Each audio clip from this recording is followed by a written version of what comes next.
Salve pessoal, tudo bem? Eu sou Vamberto Rossi e você está no canal Novo Éon. No vídeo de hoje nós vamos conversar sobre os 7 pecados capitais e a espiritualidade. Vamos embora!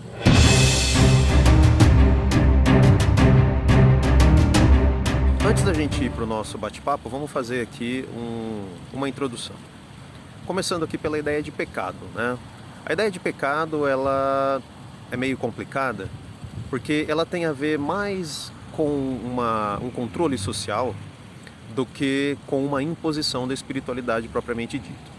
A gente precisa entender que para a espiritualidade, o que a gente vem fazer aqui, e quando eu digo que a gente vem fazer aqui, eu estou me referindo à nossa encarnação aqui no planeta Terra, existe um caminho que inevitavelmente a gente vai ter que trilhar. Claro, há desvios ou atalhos, dependendo aí do seu grau de desenvolvimento espiritual ou das pessoas com quem você se socializa, com quem você se relaciona, as religiões que você vai professar, ou a religião. Tem muita gente que professa uma única religião durante a vida toda. Mas, no geral, quando eu falo em pecado, eu estou pensando em um controle social. Eu estou pensando em impedir que as pessoas entrem numa espécie de caos que vai levar à extinção social. Existem inúmeras ferramentas para isso. Uma delas, criada historicamente, é a ideia de pecado. Por quê? Se eu sou um pecador, significa que eu devo alguma coisa a alguém. Esse alguém pode ser um familiar, pode ser alguém da religião, pode ser uma divindade. Então, ao criar a ideia de pecado, eu crio também a ideia de dívida. Então eu tenho que pagar essa dívida de alguma forma. Da maneira como o cristianismo, por exemplo, pensou a ideia de pecado, você já nasce um devedor. Então você vem aqui e você é um bosta, certo? Você é nada além de um pecador, você é tosquinho, para usar um termo aqui do Clóvis de Barros Filho, né? Você é tosquinho, você tem um limite. E qual que é esse limite? Você só vai conseguir chegar a se tornar um redimido. Como São Paulo, por exemplo. Vamos pegar aqui, eu acho que o exemplo de São Paulo é bem interessante. No início da vida dele, ele perseguiu os cristãos, em benefício do Império Romano, mesmo sendo ele judeu. Estranho isso, né? Mas é interessante a gente pensar sobre isso. Aí tem o acontecimento que ele está indo no caminho de Damasco, e aí ele tem a iluminação, né? E o lance da iluminação ele fecha os olhos, falando esotericamente, né? Ele fecha os olhos para tudo aquilo que é pecado, ou tudo aquilo que não era cristão na vida dele, e abre os olhos para a espiritualidade, no caso, né, para Jesus Cristo. Então, São Paulo, no decurso da vida dele, ele atingiu esse patamar de tosquinho, vamos colocar assim, né? Estou fazendo aqui uma brincadeira, é claro. Não vai ficar ofendidinho ainda, porque tem muita gente que você brinca, né, com Deus, com as religiões, não sei o quê. A pessoa fica ofendidinha, né? Ela se coloca ali numa posição de que ela está defendendo Deus. Então, se você é desses, eu só vou deixar uma questão para você antes de prosseguir aqui com o tema de hoje. Se ele é Deus, por que ele precisa que você o defenda? Pensa sobre isso antes de você sair por aí achando que você está defendendo Deus. Defendendo Deus de quê, meu filho? Ele é Deus. Ou então, né, é um Deus muito ruim de ferramenta, né? Porque um Deus que precisa que mortais o defendam, que Deus é esse? Não, tem mais coisa aí. Para com isso. Voltando então aqui a São Paulo, ele chegou a ser, entre aspas, aqui dentro da nossa conversa, né, da nossa brincadeira, ele chegou a ser tosquinho, porque ele se redimiu. E ao fazer isso, ele encontrou uma nova vocação. Veja, não é que ele encontrou a vocação da vida dele. Ele encontrou uma nova vocação. Ele encontrou um caminho com o qual ele se sentiu bem em seguir. E aí ele passou a ser um disseminador do Evangelho. Veja que ele não é contemporâneo a Cristo. Ele não viveu na mesma época de Jesus Cristo, né? Ele vive algum tempo depois. Mas ele acaba encontrando alguns apóstolos que tiveram ali, e aí ele passa a fazer essa transmissão do Evangelho aí, né? A peregrinar. Ele peregrina por várias regiões, especialmente ali na Europa. Então, São Paulo, para mim, pelo menos, ele foi o maior divulgador do cristianismo entre os europeus, especialmente ali os gregos, os romanos. Então ele chegou a sair um pouco dessa condição de devedor.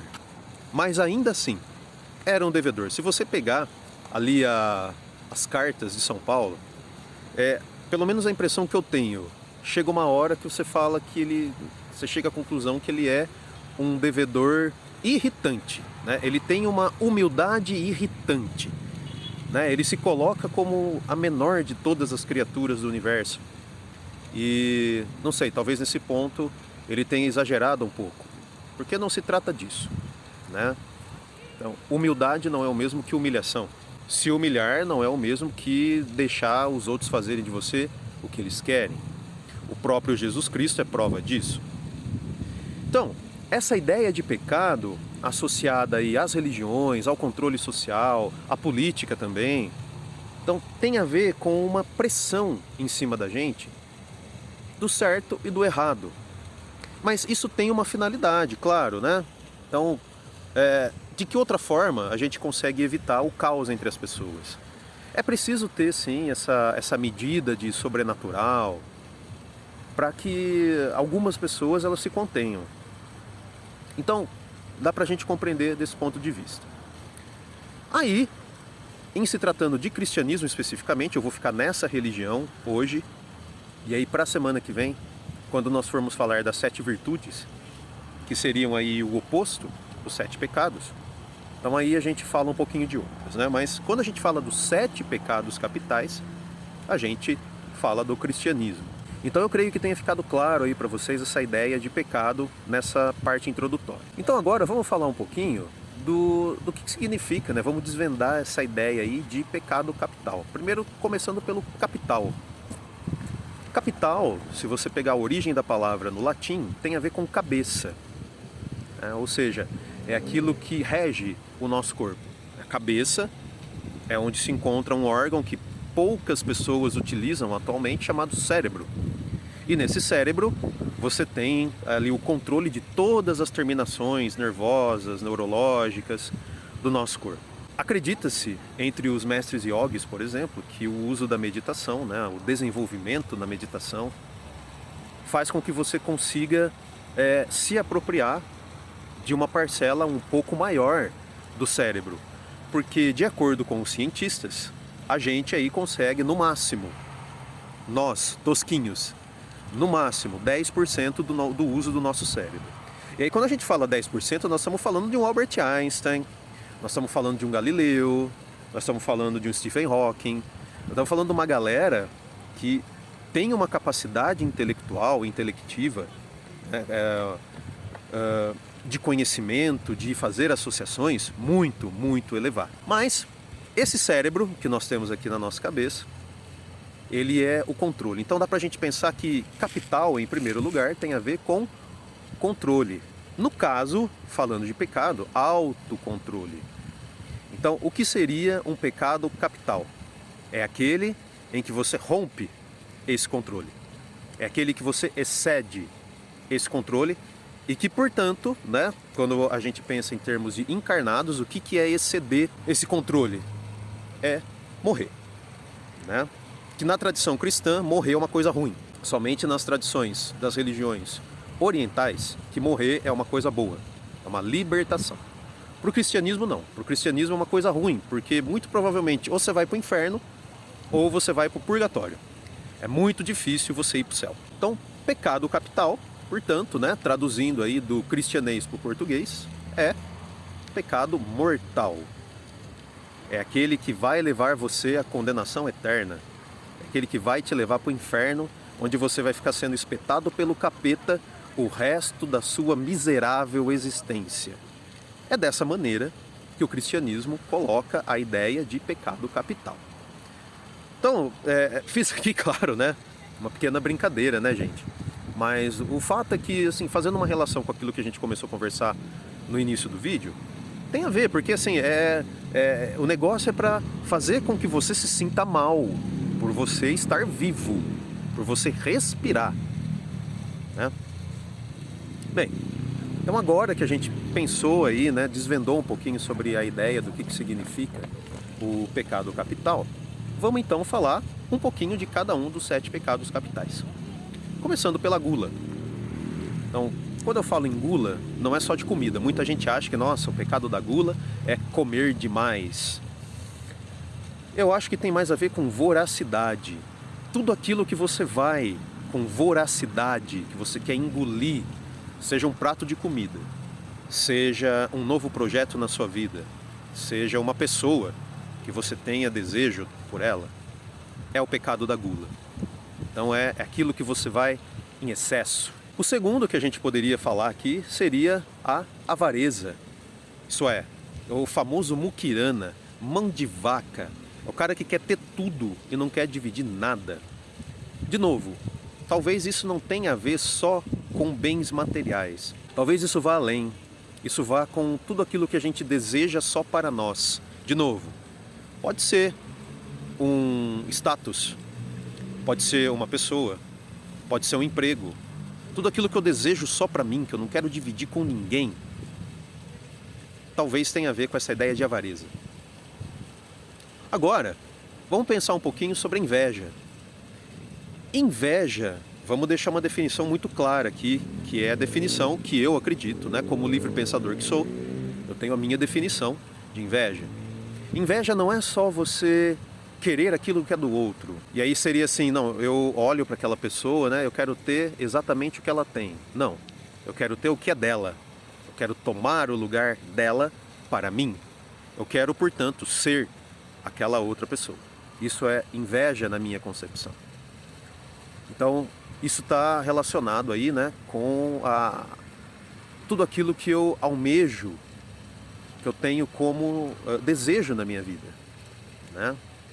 Então, se eu quero aquilo que é do outro, eu quero ser a outra pessoa.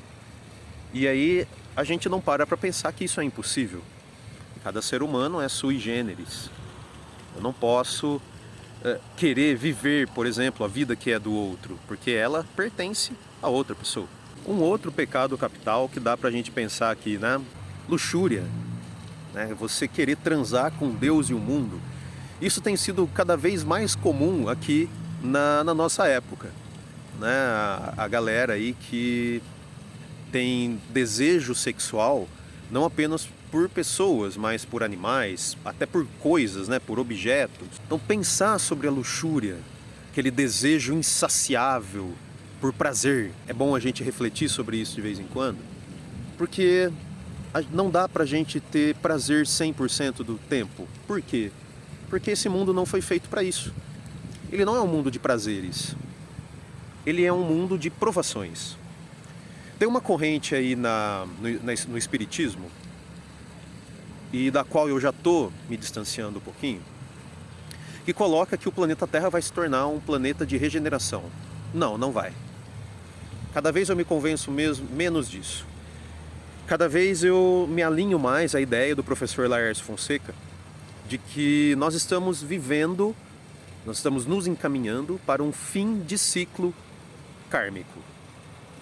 Então, é o final de um projeto encarnatório de toda um conjunto de hordas de espíritos que durante um número X de encarnações veio para cá, e agora nós estamos chegando no final, está na hora de ir embora. Então eu me alinho mais com essa ideia do que com a regeneração. Portanto, velho, quando eu penso aí em querer ter prazer, não dá, porque a composição deste planeta já é uma coisa assim que por si fala. Quer dizer, isso aqui é um planeta de matéria. A matéria é o lugar da provação. Continuando aqui então com os nossos pecadinhos capitais, vamos falar um pouco da preguiça. Isso é, aquela vontade de não ter vontade de nada. Essa é a minha definição de preguiça. Você tem vontade, a única vontade que você tem na vida é de não ter vontade, de não fazer nada. Você quer viver aqui como uma pedra, você quer que o mundo acabe em barranco para que você morra encostado. De novo a gente cai no mesmo lance da luxúria. Não dá. para você passar uma vida toda e na inércia, paradão aqui. Não é possível, porque o mundo é movimento. A gente passa isso todos os dias. O dia, né, as 24 horas do dia, ou seja, dia e noite, luz seguida de trevas, é um atestado muito claro de que a gente vive num mundo de movimento. O planeta gira, por isso que tem noite e dia. Mas fora esse planeta que nós estamos aqui, existem outros corpos celestes próximos que também giram, né? Que são os outros planetas. O próprio Sol tem o seu movimento de rotação. A nossa galáxia, ela gira, por isso ela tem esse formato espiral. Então, gente, a preguiça, né? Você querer viver encostado, você querer viver em cima do outro, né? Você querer que os outros saiam na frente, façam primeiro, para depois você seguir os passos. Isso, na verdade, acho que tem mais a ver com covardia. Porque, vamos falar a verdade, viver nesse mundo é muito difícil. Não é para amadores. Nenhum espírito que está encarnado aqui é amador. Todos nós já tivemos uma vivência em outras vidas, muito provavelmente em outros planetas, antes de chegar aqui. Então ninguém aqui é iniciante, né? Ninguém aqui é amador. Por isso que a gente vem já com um destino mais ou menos traçado por nós. Não é uma imposição. Nós escolhemos o caminho, as coisas que a gente vai viver na vida. E isso é muito difícil de aceitar. Já se encaminhando para o final, vamos falar um pouquinho da soberba. Isto é, aquela ideia de que eu sou autossuficiente, não preciso de ninguém, e que todos devem se curvar diante de mim, porque eu sei tudo e eu faço tudo, eu sou o melhor. Se isso fosse verdade, nós não teríamos encarnado em sociedade. Nós seríamos um sol, por exemplo. Um sol é um ser autossuficiente. Ele emana a sua luz própria. Ele não precisa de nada além de, vamos pegar o nosso Sol aqui, hélio e hidrogênio, que está ali junto dele. Ele emite a sua luz própria e mais, além de ele emitir a sua luz própria, ele, com a sua luz, gera vida. Aqui no nosso planeta Terra, o maior responsável pela vida é a luz do Sol, é o nosso Sol. Então, tem muita gente que se acha um Sol e não é isso. Viver em sociedade é esse aprendizado de que a gente precisa aprender a conviver. Não é exatamente uma dependência, porque aí vira uma convivência tóxica. Mas a gente precisa entender que viver junto é importante também, né? Nós definimos isso antes de encarnar. Nós chegamos a essa conclusão de que viver junto é importante, é uma experiência importante para o espírito. Mas é difícil, porque conviver com as diferenças, buscar o seu lugar no mundo e entender as outras pessoas, ser entendido, tudo isso é muito difícil, né? Então muitas vezes é muito mais fácil, até como um escudo para a gente não sofrer, a gente viver na soberba, a gente viver na arrogância. E é um aprendizado para várias encarnações. Por fim, o meu pecado preferido, e ele é o meu preferido porque ele é o pecado da minha ruína, com o qual eu luto desde que eu nasci nesse mundo. É o pecado da ira. Ou seja, é você revidar de forma violenta, reativa, portanto, reagir e não agir a uma situação, a uma pessoa, a uma fala, a um acontecimento. Esse pecado, ele é, vamos colocar assim, o mais mortal, o mais terrível de todos. Mas, por mais que eu tenha nojo do Luiz Felipe Pondé,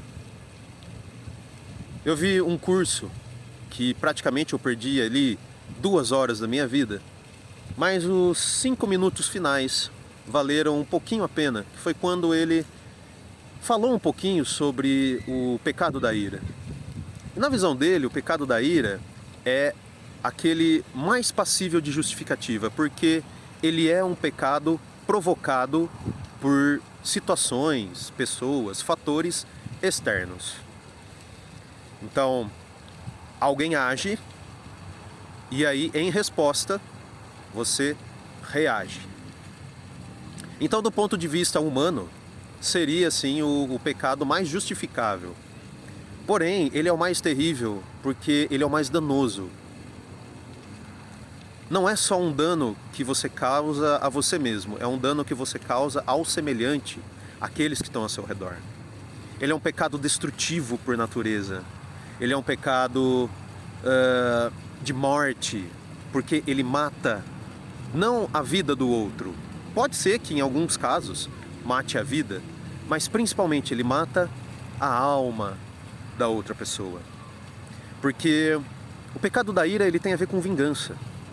E vingança não se trata apenas de você devolver aquilo que lhe fizeram, mas isso não é suficiente. É preciso que você reduza o outro a pó, a nada. Então, o pecado da ira, ele é perigosíssimo. E eu luto contra isso diariamente na minha vida. O desejo de revidar, o desejo de reagir, o desejo de combater é muito forte. Mas é também um aprendizado. A partir do momento que eu decidi que eu não queria mais sucumbir a essa fraqueza, eu passei a buscar um constante aprendizado de compreender o outro. E aqui fica a deixa para o nosso próximo vídeo das virtudes. Então o nosso bate-papo hoje termina aqui. Espero que eu tenha contribuído aqui para vocês com alguma coisa. Se você gostou do nosso bate-papo, não esquece de ativar o sininho e para receber as notificações de conteúdo novo. Curte, dá uma curtidinha aí, não custa nada. Compartilha se você puder, comenta, que seria legal. Então, vou até deixar uma questãozinha aqui, né? Entre os pecados capitais, qual é aquele que você tem mais dificuldade para lidar? Deixa aí nos comentários para a gente trocar uma ideia. Grande beijo para vocês, que as espiritualidades todas os iluminem, abram seus caminhos e até o nosso próximo vídeo. Tchau!